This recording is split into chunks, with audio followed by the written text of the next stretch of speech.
Assalamualaikum warahmatullahi wabarakatuh. Halo Sobat Republika, balik lagi di podcast Duit, obrolan cuan-cuan barokah bersama saya Puji dan saya juga. Hari ini kita kedatangan tamu spesial, ada Mas Firkah di sini. Podcast kali ini tuh nyambung dengan podcast yang sebelumnya. Jangan lupa ya cek podcast kita yang sebelumnya. Kali ini kita ngebahas soal nambah income. Jadi tongkrongin ya. Nah, kali ini Pak Firkah nih spesial banget mau ngobrol soal bongkar-bongkar bisnis makanan yang udah digeluti selama berapa tahun ini ya. Udah senior banget lah ya. Ya, kita juga berguru nih sama Pak Firkah. Sekarang buka kelas ya.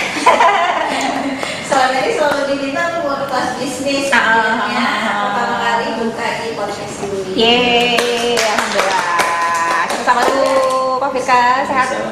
Alhamdulillah sehat.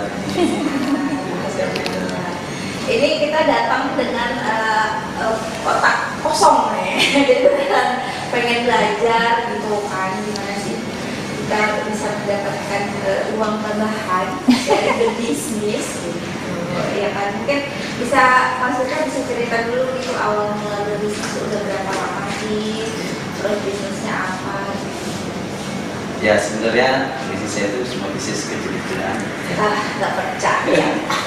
Bisnis kuliner gitu ya. Awalnya itu mungkin di 2004 gitu ya, saya sempat bisnis bakmi. Sebenarnya sebelum itu pun udah ada punya usaha kecilan kayak motor. Oke.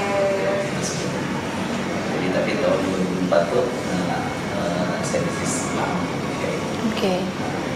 Bakmi ini karena sesuatu yang baru, itu kemudian saya pakai warna. Oh, oke. Jadi Franchise. Tapi setelah itu kemudian saya pelajari sendiri, saya bikin sendiri, kemudian saya sendirinya kayak apa. Karena setelah warna-warnanya kemudian berkembang, dari tersebut saya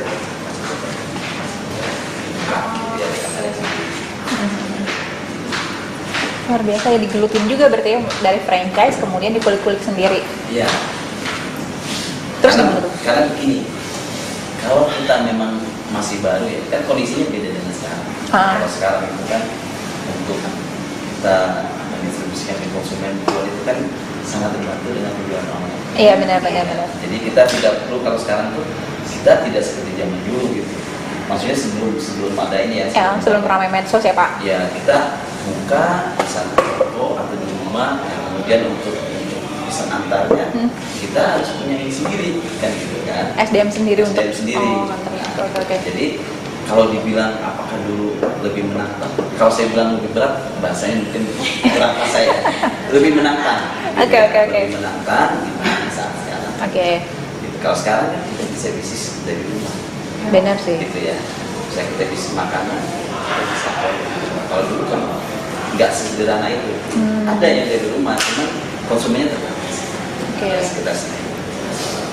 Oke, setelah bisnis franchise bakmi itu, Pak Firkah terus gelutin bisnis apa lagi?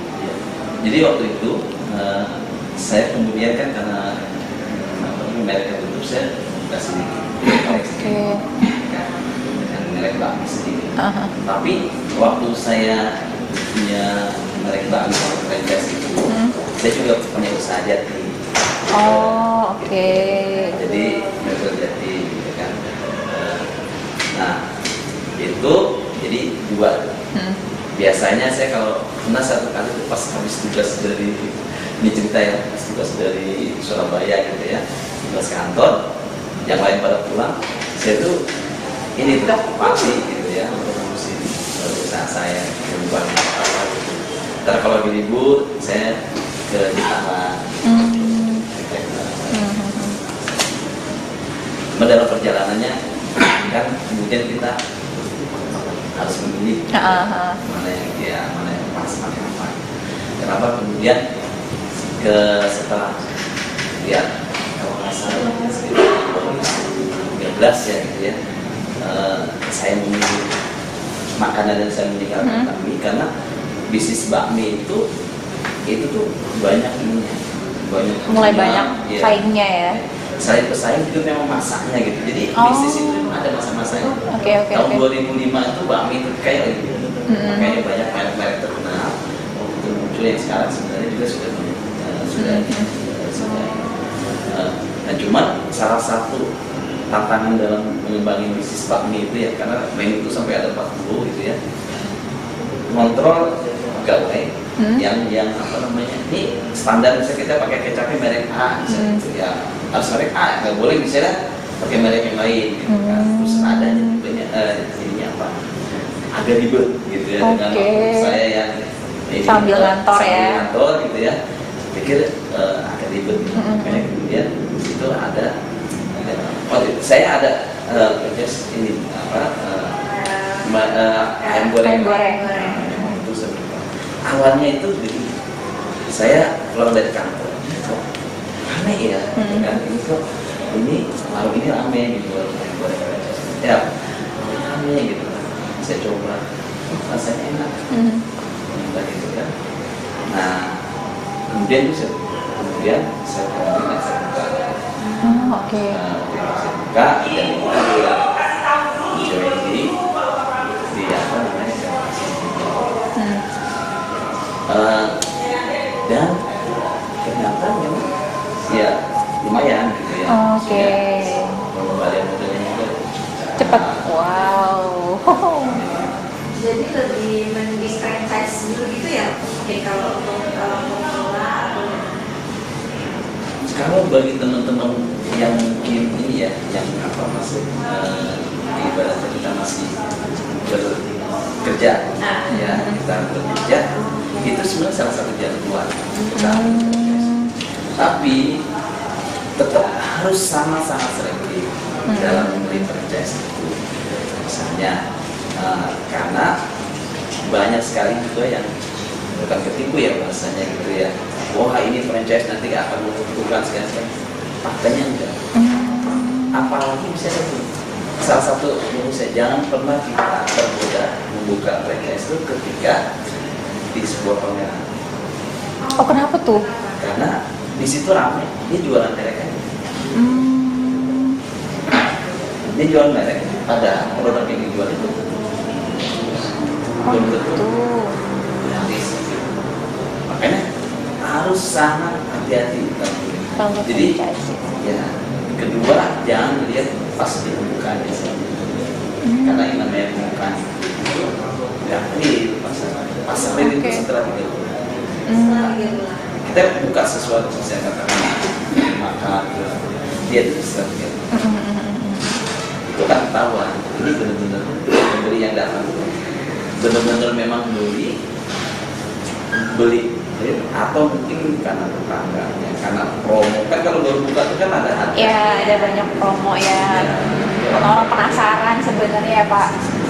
Jadi cuma promo aja gitu kan, bukan setelah 3 bulan akan ketahuan. Itu. Jadi itu yang harus dilakukan. Makanya kalau kita mau kita lihat yang sudah ada tuh kayak kita perhatiin, kan? Apa aja ini laku atau enggak dan laku juga bisa jadi kalau kuncinya ya kalau kita mau awal buka usaha makanan itu ya itu baik franchise ataupun misalnya kita ini sendiri jangan pernah kita mengundang kalau saya gitu jangan pernah kita mengundang misalnya teman kita terus kemudian relasi kita saudara kita untuk datang gitu ya untuk datang di warung yang kita buka itu nggak real jadinya ya? Ya karena mereka itu datang bisa jadi karena terpaksa. Oh ini karena temen nih jadi nggak enak. Oh ini karena saudara nih nggak enak kan gitu ya. Nah karena itu kita jadi tidak bisa menghitung ini usaha kita. Warung kita tuh sebenarnya laku nggak sih? Gitu. Jadi makanya biarkan aja kita buka. Ya bahwa kita mungkin kita kasih spanduk kita buka promo kayak gitu sih salah kan gitu ya. Dari orang yang tidak kenal itu yang akan datang. Ya, datang karena dia kan ketika dia bilang enak, ya nggak enak. Berarti dia bilang nggak enak, dia nggak akan datang lagi. Jadi kita bisa mengukur. Kalau saya seperti itu, omsetnya udah oke, saya tinggal kasih tahu ke tetangga, oh, aku buka ini loh, saya buka ini loh. Iya benar ya. Jadi nggak Banyak kan kalau kita kalau baru mulai bikin satu Rame ya? woro-woro. yang kepikir justru rame ya, ternyata nggak begitu ya. Oke. Kecuali itu memang brandnya sudah sangat terkenal. Oke. Ya, kalau brand sangat terkenal kan dia biasa tuh kita ngadain di awal itu kan lagi ada acara, kita tahu. Kenapa brand sudah terkenal? Karena produknya udah pasti enak. Oke. Nah, kan misalnya katakan misalnya Terjamin di ya, balik sudah usahanya. terkenal. Jadi jadi gini, kunci untuk membuka Bisnis makanan tuh? itu ya pasti dirasa gitu. Oh tuh. Jangan di tempat gitu kan. Oke. Kan ada tuh kadang Fokus masakan pada home, tempat atau gitu. bagus, kemudian kita sediakan dicolokkan buat nggak akan lama gitu. Karena ketika trennya yang lain ada seperti itu, makanan enak pasti. Jadi pokoknya mau apapun kunci untuk ini makanan. Rasa ya, Rasa. bisnis makanan tuh rasa. Oke benar. Jadi kalau dari Nggak awal bohong kita juga. membuka, kalau sekarang tuh saya kira pilihannya adalah kalau teman-teman mau terjun ke bisnis makanan, anggap aja kan banyak nih teman-teman yang mungkin yang bisa masak atau apa. Saya kira jangan sewa tempat atau apa, dulu Oke. buka aja di rumah dan sekarang kan dimudahkan kan dengan Ya, aman. Oke. di situ, kembangin awalnya di situ. Saya punya pengalaman juga ketika saya buka nasi goreng tahun 2020 ya, nasi goreng mereka. Ya. Waktu itu sebenarnya saya mau buka kembangin yang namanya sambal saya. Kan Oke. ada Bisnis makanan makanan nih. ya, apa gitu kan. Tapi kok kondisinya kayak kurang bagus gitu ya. Saya analisa di tahun 2000 itu 2020 kemarin itu kan itu sebelum pandemi itu ada perang dingin antara Amerika sama China, ekonominya nggak bagus kan gitu ya. Oh kayaknya kalau saya buka ngembangin ini kemudian saya sewa tempat, bisa aja sewa tempat saya mungkin bayar 25 juta atau 40 juta dalam waktu setahun terlalu. Oke. Jadi itu kaitannya tadi kalau kita baru membuka, kenapa kita kalau bisa kita di rumah dulu aja gitu ya, kalau kita bisa masak apa untuk menghindari ini, karena sewa setahun ini kos nih, salah satu iya, besar kos ya. sewa tempat itu. Kalau kita belum makanan kita belum ini ya, Pasarnya belum cukup besar dan belum kuat gitu ya Pak. Iya. Nah itu yang saya lakukan karena waktu itu saya kan sudah ada warung yang satu ya, jadi minimal kos untuk tempat itu saya keluarkan. Padahal ada dalam beberapa bisnis makanan yang sederhana ya, yang alat-alat bisa membuat kayak es krim itu kan mahal. Itu salah satu yang terbesar itu ada dari sewa tempat. Oke. Kan sewa tempat sekarang bisa di mall-mall aja beberapa, atau di pinggiran gitu kan bisa 30 juta, bisa Lumayan juga ya. Jadi kalau kita mulai dari rumah Itu itu hilang. hilang, Iya. kita bisa lihat kan bagaimana respon dari Konsumennya ya. Oke. yang kedua, kalau nanti kita bikin bisnis itu jangan karena yang kita suka. Oh gitu. Nah, jangan sekedar, maksudnya kita makanannya jangan sekedar yang kita suka. Oh. Ya kita lihat pasarnya apa yang kita Oke. Nah, kalau yang sekedar kita suka, ya belum tentu akan Nggak cocok seleranya juga ya karena mungkin. kan kita nggak melihat pasar ya. Oke. Karena kita pengen kita aja. Nah itu bisnis tuh nggak bagus. Oke. Walaupun misalnya ya kita suka makanan atau apa ya, bisa bikin masakan atau apa. Ini enggak. Yang ketiga, kita harus sering makan kalau kita usaha makanan itu. Ya. Oh oke. Ya, itu sangat untuk membanding. Oke. Oke. Membanding kita makan di mana ini ya. Kalau kita bisnisnya bakmi, kita makan Oh, di Nyobain bakmi di mana ya. Nah, ya, Oke. supaya kita tahu oh ini enak, oh ini kita kekurangan di sini. Kalau kita kayak saya ada bisnis sambal, berbagai jenis sambal, saya mencoba ini lain. Minimal kita selain rasanya itu kita tahu bisa penataannya kayak apa sih. Oke. Oh ini yang harus. Satu hal bahwa kita yang namanya bisnis makan itu harus apa namanya menu baru muncul atau apa, Inovatif ya. inovatif, ya. Walaupun bisa aja setahun setelah itu menunya kita tambah lagi. Oh gitu. Tapi artinya oh ini ada sesuatu yang baru. Oke.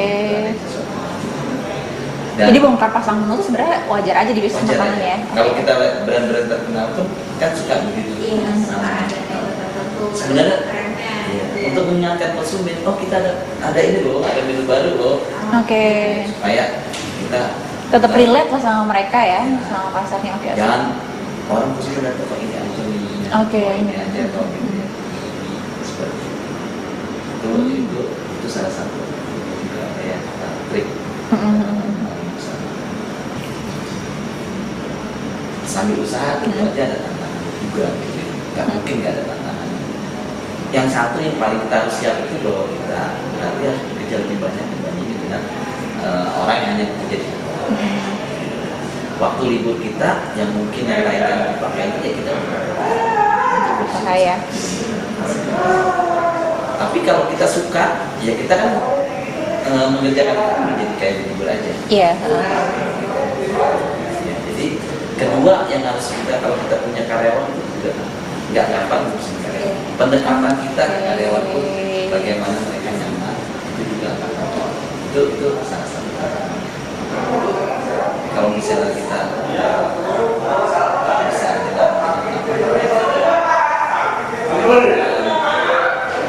gampang apa dengan pendekatan yang bagus dengan karyawan saya kira Oke. Ternyata gak mudah juga ya punya karyawan. Kita pikir kayak karena franchise terus ada sistemnya, ya udah jalanin aja sistemnya. Ternyata manajemen karyawannya juga emang luar biasa ya, perlu belajar lagi ternyata. Ya karena sebenarnya gini, franchise itu ada dua. Ada yang kita memang suka ulang dan kita sama sekali tidak menolak, cuma nanti tidak Jadi, oke. gitu ya. Aja. Makanan itu ada yang begitu ya. Ada juga yang kita Kelola sendiri. kelola sendiri. Oke. Nah, yang kita kelola sendiri itu berarti kita harus menolak yang namanya karyawan itu sendiri. Termasuk karyawan. Itu franchise ya. Jadi karyawannya kita ganti pendapatan kita. Terus kan gini Mas Vita, ada orang yang nggak mulai usaha karena sih. Padahal sebenarnya kan kita juga tahu kalau mulai usaha pasti ada trial errornya. Kalau ada waktu tadi mesti waktu misal 3 bulan pertama harus kayak gimana, evaluasi macam-macam. Nah buat membangun mental pertamanya itu gimana tuh? Iya. Mas Vita? Kalau saya sih lihat gini, makanya teman-teman yang masih muda ya harus mencoba. Karena kita kan kalau kita nggak mencoba, Nyebur aja ya. kita Gitu. nggak akan tahu ya, kalau kita bisa melakukan itu. Bawa risiko, ya pasti risiko. Uang kita Pasti taruh ada di bank aja ada risiko kan? Oke. Iya, uang di asuransi aja ada risiko juga Iya. kan? Misalnya gitu. Bilang ya. Iya, itu pasti ada risiko. Ini pun pasti ada risiko. Tapi kan juga ada peluang. Oke. Peluang yang kita dapat. Mungkin kita juga ke depannya bisa merekrut orang. Itu kan ya insya Allah kita barangkali bisa bermanfaat bagi orang lain. Oke. Mulai ya kalau sekarang itu terbantu ya kalau menurut saya karena ada yang namanya Oke. itu sangat terbantu gitu ya teman-teman yang punya keahlian makanan atau apa. Mulai dari situ tinggal menjurus ya walaupun nggak langsung cepat. Pasti ya. Sabar juga ya. Itu sangat terbantu karena kalau sebelum ada orang kita buka di rumah kan sangat terbatas, kita harus lewat tempat kan gitu. Tapi lagi-lagi bahwa itu kita harus tetap mau sesibuk apapun ya kita harus ya serius gitu, nggak bisa kita abaikan. Tetap dengan level keseriusan ya. Ya seru banget sebenarnya obrolan kita. Jadi sebenarnya apa insightful ya, membuka wawasan kita bahwa ternyata bisnis franchise juga butuh ketekunan gitu. Terus bahwa bisnis apapun gitu beresiko, sama kayak kita nyimpan uang di mana pun ternyata beresiko juga gitu. Nggak bisa nggak berhadapan sama risiko. Sekali langsung berhasil gitu, itu kayak kemungkinannya kecil ya. Ada Iya, yang iya, kayak iya. gitu tapi lebih banyak yang tidak berhasil. Karena begini, justru kalau saya melihat kalau teman-teman sukses yang langsung berhasil ya nggak ada tantangan itu bahaya. Bahayanya kenapa? Enak karena gini, yang namanya perjalanan usaha itu kan naik turun, nggak mungkin dia akan begini terus. Nah, bagi usaha yang awal-awal langsung naik, tiba-tiba dia dapat tantangan di kemudian hari, entah itu resesi ekonomi, entah itu misalnya kayak pandemi ini, dia langsung kolaps. Kenapa? Karena dia tidak terlatih, tidak pernah terlatih, pernah gagal. Gitu. Gagal itu kan sebenarnya bukan kita nggak bukan gagal, bukan sesuatu yang gagal itu. Justru itu pelajaran. Oh, kita tahu, kita bisa evaluasi. Oh, kelemahannya di sini loh, kenapa ya? Oh, di sini. Oh ya, ini harus diperbaiki. Jadi justru itu. Jadi kalau saya bagi teman-teman yang kalau kita lihat beberapa sejarah ya, industri makanan gitu ya, itu awalnya pasti dia babak dulu. Tapi dari situ dia bisa gitu. Karena di dalam begini perjalanannya pasti begitu. Persaing datang. Kita udah merek sendiri persaing datang. Kondisi ekonomi gitu. Nah ini teman-teman yang katakanlah industri yang baru buka terus dia langsung naik begini, dia nggak pernah melatih dalam menghadapi yang namanya tiba-tiba sekarang akademi apa yang harus dilakukan. Gitu. Coba Mas Rekan cerita deh, titik paling rendah yang pernah dijalani selama berbisnis gimana untuk bisa bangkit dari itu? Mungkin bisa jadi pelajaran juga. Kayak misalnya kita ingin lagi mulai bisa bikin franchise F&B gitu misalkan. Oh Mas Rekan gue juga pernah kok Di titik paling rendah ya. Bisa naik lagi. Coba mungkin Iya, saya kebetulan karena mungkin sambil kerja ya, jadi apa ya, boleh dibilang mungkin bakmi itu salah satunya waktu itu kita memang saya kira kurang bagus waktu itu ya. Saya bilang, oh ya oke, berarti saya harus cari lain. Bagi saya begini, saya selalu berprinsip dari pertama tim saya itu jual ini untuk membantu Ekonomi keluarga ya. keluarga sekolah. Saya melihat ini ibu saya itu bisa. Makanya kemudian saya tertarik dalam diri saya. Mumpung masih muda saya harus melakukan sesuatu yang saya cari lah apa nih peluang ya, usaha apa ya yang bisa buat nambah. Lalu kemudian saya berpikir untuk anak sekolah. Jadi itu yang ada di benak saya itu. Oh mumpung masih muda nih apa yang harus dikerjakan? Mumpung masih muda apa yang gitu. Jadi karena itu kemudian saya lihat lagi nih, saya waktu itu merasa setiap waktu itu harus ada sesuatu yang baru. Produktif ya. Apalagi kemudian kan sering bertemu sama orang-orang ini ya, kerjaan saya kan memungkinkan itu ketemu pemilik usaha ya. Bukan bagaimana kita iya saing dia ketika bukan sekedar lagi misalnya bicara resmi, tapi bicara yang ini ya itu bicara-bicara yang ngobrol informal gitu ya. Banyak pelajaran yang bisa kita gitu ya. Saya kira banyak pelajaran bagaimana dia cara mengembangkan usahanya. Nah, itu juga yang membuat saya kemudian selalu tertantang kalau ada kesempatan yang dibuka. Jadi bagi saya ya karena saya suka gitu. Makanan juga saya suka. Memang itu yang tadi dimaksud tuh jangan kita contohnya misalnya gini. Saya kopi, kenapa saya nggak buka dengan mau padahal saya tertarik. Saya itu bukan kita kopi. Nah di situ saya juga maksud karena kita nanti tidak bisa bedain yang mana yang mana yang enggak. Saya itu salah satu juga. Kita yang saya maksud itu, saya kenapa saya buka bakmi? Karena saya suka banget bakmi, jadi saya bisa nyobain mulai dari bakmi yang bermacam-macam dari daerah, dari ini tahu. Kita jangan sampai kita tidak memahami bisnis yang kita di situ. Tapi bahwa kita juga tidak hanya misalnya jangan kita mau aja bisnisnya gitu, karena itu pasar. Tapi jangan karena kita masuk ke satu usaha yang sebenarnya kita tidak paham. Jadi kita harus pelajari dulu. Kita kan harus tahu di kulitnya kayak apa. Karena kalau enggak bisa jadi kita bukan hanya bicara rugi, kita tidak bisa menguasai bisa aja jadi kita ketipu, kerjain sama ini lain. Menarik banget ya obrolannya. Kita jadi apa ya, banyak insight yang kita dapat. Ada beberapa hal ya yang kita garis bawahin di situ. Kalau aku sih mungkin pertama soal keberanian ya, berani untuk mulai dulu.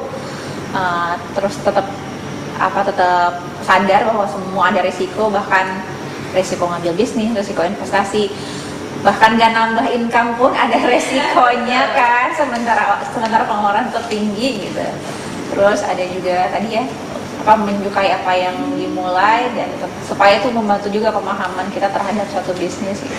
dan tadi tetap ngikutin tren pasar. Kalau nggak ada apa yang mungkin garis bawahin? Kesimpulannya dari tadi mungkin kalau aku tuh membentuk mentalitas itu ternyata kan nggak mudah ya, nggak instan gitu. Bahkan dimulai dari hal yang kita sukai pun bisa naik turun macam-macam gitu kan. Jadi ya ujung-ujungnya ya emang harus mulai Ya, mau ya. mau nggak mau kita ada potensi, Pasti. pasti ada potensi. Ada peluangnya juga. Ya, itu makasih banget Pak Firka udah sharing sama kita di podcast Sama. ini. Semoga bisa ketemu lagi di podcast selanjutnya. Jadi kita joinan kali ya gitu. Franchise ya, jadi kepikiran mau bikin bisnis makanan apa? Kan kalau mau butuh partner ya. Gitu ya. Bisa, makasih teman-teman. Ya, Udah makasih. Nyimak pembicaraan kita dari awal sampai akhir. Tentu ada banyak juga ya mungkin kita yang ambil tadi apa berbeda dengan teman-teman juga masih ada pembelajaran tersendiri. Mudah-mudahan pembicaraan tadi itu bermanfaat buat kita semua. Itu aja. Kalau misalnya teman mau share juga soal pengalaman bisnis teman-teman, boleh komen di medsos kita ataupun di YouTube kita. Jangan lupa tetap ikutin podcast Duit, obrolan soal cuan-cuan barokah berikutnya. Tetap sama saya Puji Dan saya Lida. Terima kasih. Assalamualaikum warahmatullahi wabarakatuh. Waalaikumsalam.